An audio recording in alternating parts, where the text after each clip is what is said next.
Entonces, justamente, para ponernos a buen recaudo de las falacias, ahí están los tipos de falacias que normalmente cometemos, ¿no? Inclusive los científicos, pero que ya han sido identificados y han sido apartados.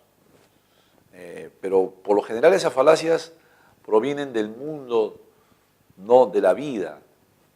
Las falacias en realidad se dividen en dos: falacias de atingencia y falacias de ambigüedad. La falacia de atingencia es justamente cuando tú, para razonar, te apoyas en algo. Ya hemos visto que la ciencia, cuando razona, ¿en qué se apoya? Se apoya en los principios, en las reglas, en los fundamentos de la ciencia. Cuando tú razonas de acuerdo al conocimiento científico, cuando tú razonas de acuerdo a la ciencia, ¿en qué te vas a apoyar? No te vas a apoyar en cosas personales, cosas extra, digamos, a la ciencia. Como ya te dije, cuando tú resuelves una suma, ¿en qué te apoyas? ¿Tú acaso naces sumando o la suma es una creencia? No, cuando tú realizas una sumatoria, tú te estás apoyando en las normas de la suma, en las leyes de la suma, en las leyes de la adición. Ahí te estás apoyando. Entonces, eso es algo lógico. Eso es lo que quiere la ciencia.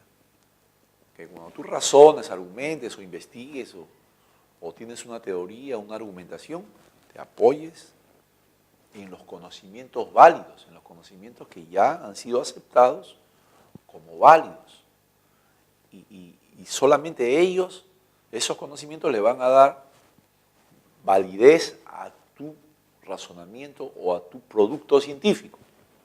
Si tú te vales o tú te apoyas de otros, digamos así, ¿no?, instrumentos, te apoyas de otros recursos ajenos a la ciencia, es una falacia. Justamente ahí hay una falacia que se llama la falacia ad baculum. Son palabras latinas.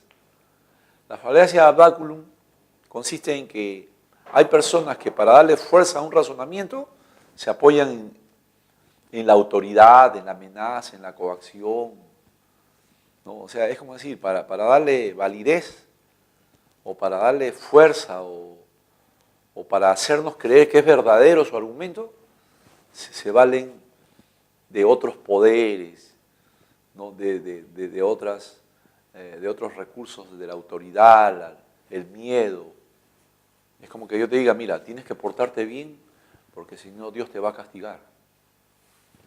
Entonces ahí ya tu razonamiento se está apoyando en algo que ya no es científico, ¿no? O como las personas primitivas, no hay que hacer esto porque si no se va a molestar el volcán, se van a molestar los cerros, ¿no? Entonces ya son falacias. Mucha gente cree en eso, por supuesto, ¿no? Pórtate bien porque si no va a venir la directora y te va a castigar. Entonces ese es un razonamiento, por ejemplo, que la ciencia considera que tú te estás apoyando en algo externo ya. Si tú te tienes que portar bien, es por una coherencia lógica de tu disciplina. Tienes que portarte bien de acuerdo a las normas.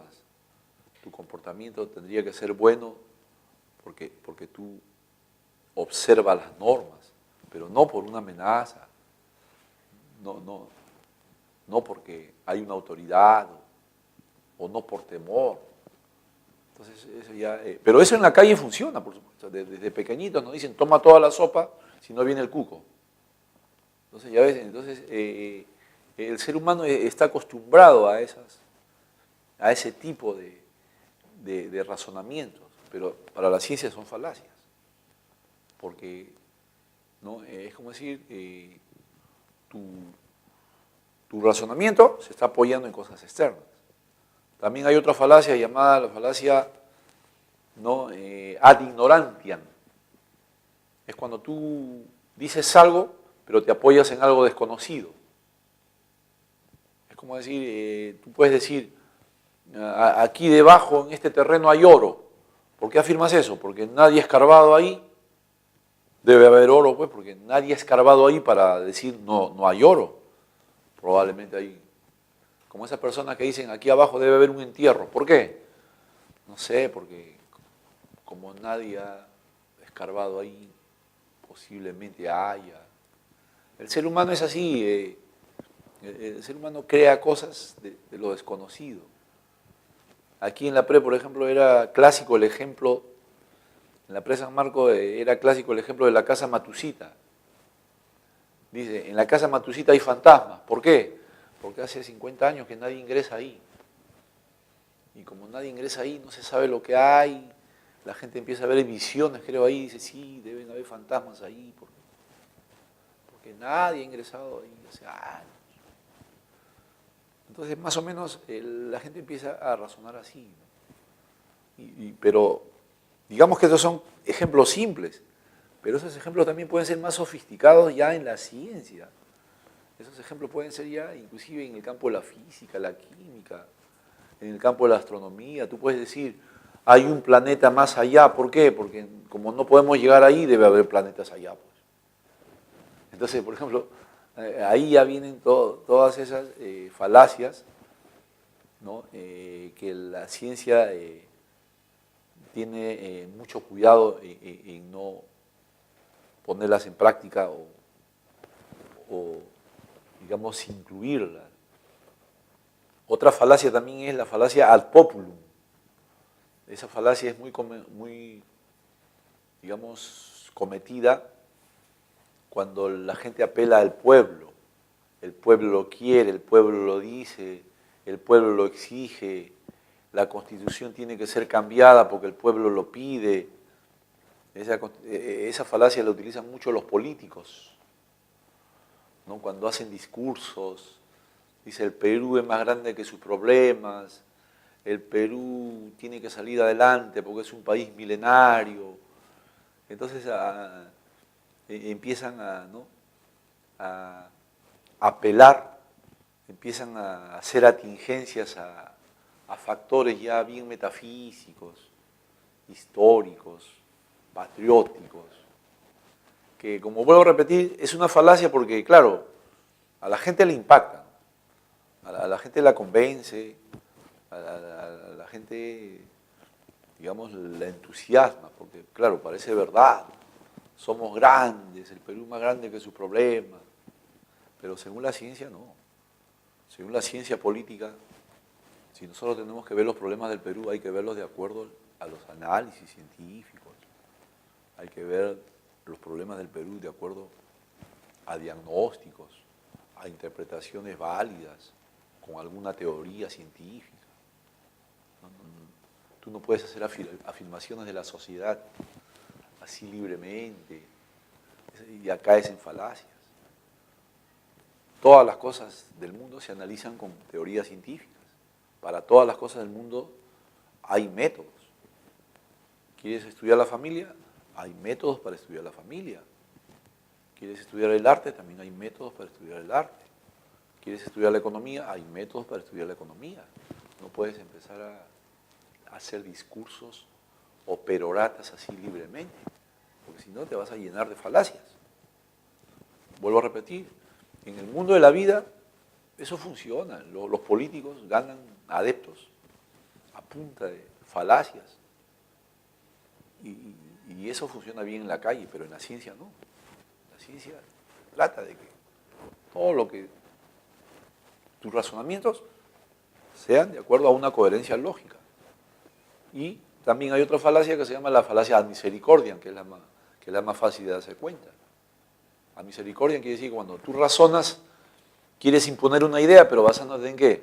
Basándote en la pena, la conmiseración, la condescendencia, ¿no?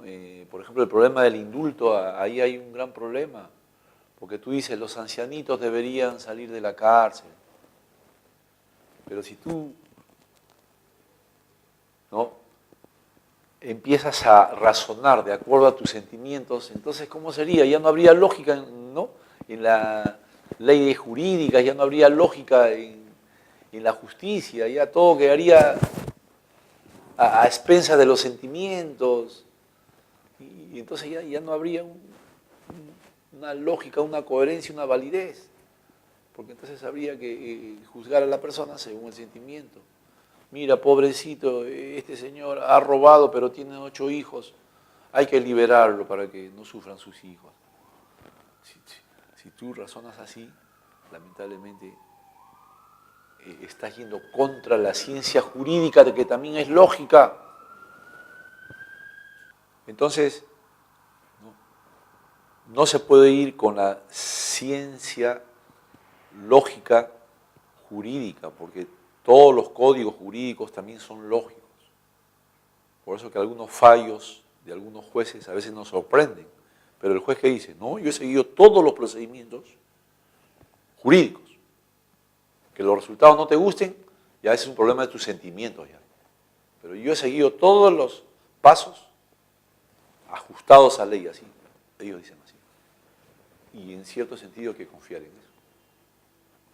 Efectivamente, en muchos casos, los jueces, los abogados, todos los que están en el mundo de la administración de la justicia, están obligados a seguir una lógica jurídica. Y el fallo, claro, sentimentalmente a veces no nos gusta a nosotros, pero ya eso no puede intervenir ahí. Y de ese modo también hay otras falacias, como la falacia ad verecundiam, donde hay personas que... La falacia ad verecundiam consiste en que las personas a veces recurren a famosos, a líderes.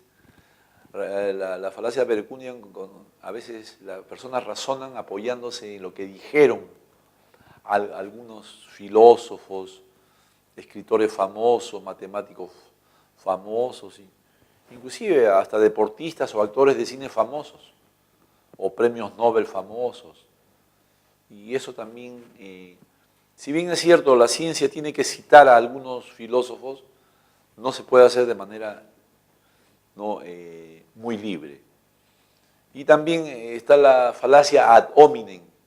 La falacia ad hominem es cuando tú razonas, por ejemplo, estás en un debate y desautorizas a una persona por un defecto. Es como que le digas a alguien, mira, tú eres judío, no puedes hablar de los palestinos.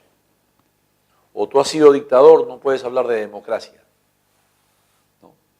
O tú eres una persona corrupta, no puedes hablar de moral. Esa es la falacia ad hominem. Es una falacia que consiste en desautorizar al oponente buscándole un defecto. Bueno, esas falacias están agrupadas, ¿no?, en las de atingencia. Finalmente quedan 3 falacias solamente que se denominan falacias de ambigüedad. Ambigüedad quiere decir que algo tiene doble sentido, doble valor. Y en la lógica, en la matemática, en la ciencia y en la epistemología, que todo es lo mismo, no pueden haber ideas o proposiciones con doble valor. No puede haber ambivalencia. Todo tiene que tener una sola verdad, como el número 5. El número 5, no hay ninguna duda que es el número 5. Ese es el principio de identidad. Entonces, no puede haber ningún resquicio de duda de que el número 10 no es 10. Entonces, ese principio de identidad es totalmente contrario al principio, digamos, al problema de la ambigüedad o de la ambivalencia, ¿no? Tú no puedes decir un pensamiento que tenga doble, ¿no?, un pensamiento que sea contradictorio. Y ahí es donde vienen estas falacias, la falacia del equívoco. La falacia del equívoco ya ocurre cuando tú haces una mala construcción, cuando haces un razonamiento y derivas en un resultado equivocado. Eso ya se demuestra cuando tú haces una redacción o cuando tú desarrollas un silogismo, por ejemplo. Había un ejemplo clásico que decía lo siguiente. Dice, el senador Balki es un zorro. Los zorros huelen mal. y al final la conclusión era el senador Balki huele mal. Entonces, ya ahí, ¿no? Ahí, digamos, hay una ambivalencia, pues, ahí hay una equivocación porque una cosa es, ¿no?, que el senador Balki es astuto, pues dice el senador Balki es un zorro, y otra cosa es el animal del zorro. Entonces ahí estás mezclando las cosas. Y cuando tú dices el senador Balki es un zorro, no se sabe si es porque huele mal o porque sí es astuto. Entonces ahí cobra un doble sentido. Y ahí también está la anfibología. Anfibología viene de anfibio. El anfibio es un animal que puede vivir en el agua y en la tierra, tiene dos ambientes. La anfibología es una palabra de doble sentido. Son los famosos chistes de doble sentido. Son las famosas bromas de doble sentido. Cuando una palabra o un pensamiento tiene doble sentido. ¿No? Es como que el ejemplo clásico aquí en la presa San Marco era, ¿no?, el burro de Federico rompió la puerta. Entonces no se sabe si le están diciendo algo a Federico o si verdaderamente es un burro, un animal. Entonces ahí la anfibología ocurre cuando tú una palabra la construyes mal al propósito o no intencionadamente, es una mala redacción o intencionalmente para darle doble sentido. Y también finalmente viene la falacia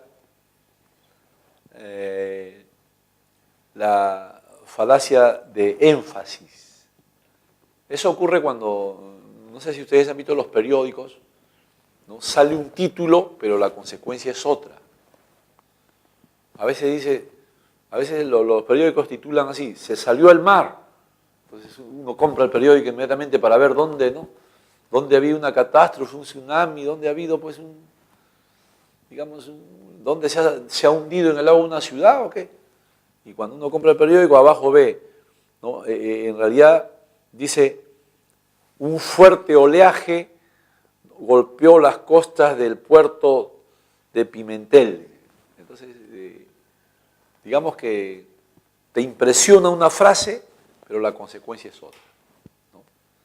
Es como que digan así, ¿no?, niño de 6 años ingresa a San Marcos. Y en el subtítulo dice, un niñito que se desprendió de los brazos de sus padres quedó por un momento perdido en San Marcos. Entonces, cualquiera podría creer que se trata de otra cosa. Entonces, ese pensamiento te lleva a dos o más, digamos así, consecuencias. Esa es una ambivalencia, ¿no? Porque la idea misma te lleva a varias posibilidades y eso no puede haber en la ciencia. La ciencia tiene que tener una identidad nada más y no se puede prestar a confusiones. Y finalmente, la ciencia también tiene que estar al cuidado de las paradojas. Las paradojas también son razonamientos contradictorios, razonamientos, ¿no?, que tienen una oposición que las contradice, ¿no? Las paradojas son como una violación del principio de no contradicción. Ese es un principio lógico. Tú no puedes contradecirte. Tú no puedes decir estoy vivo y no estoy vivo, ¿no? Es como dicen, este señor ha muerto, pero vivirá por siempre. Es como una paradoja. O a veces dicen, este señor muerto es más famoso que vivo. Entonces es una contradicción, una paradoja, ¿no? Es como decir, perdiste la guerra, pero al final saliste triunfador en el futuro porque, ¿no?, tenías razón, pero es una contradicción. O sea, ¿cómo has perdido la guerra pero después eres triunfador? Ya son paradojas, son pensamientos que se oponen y eso en la ciencia no tiene cabida. Entonces, la epistemología busca, ¿no?, depurar todas esas formas de razonamiento incorrecto, lenguaje incorrecto y razonamientos, ¿no?, o falaces o falacias. ¿Para qué? Para tratar de construir un conocimiento científico ¿no? Libre de ambivalencias, libre de paradojas, aunque siempre aparecen cada cierto tiempo, pero son detectadas por la ciencia. Y es preciso a veces conocerlas para no incurrir en ellas. De ese modo, la epistemología trabaja, ese es su método y esa es su filosofía. Entonces, siendo así las cosas, hemos terminado con este tema de la epistemología. Gracias.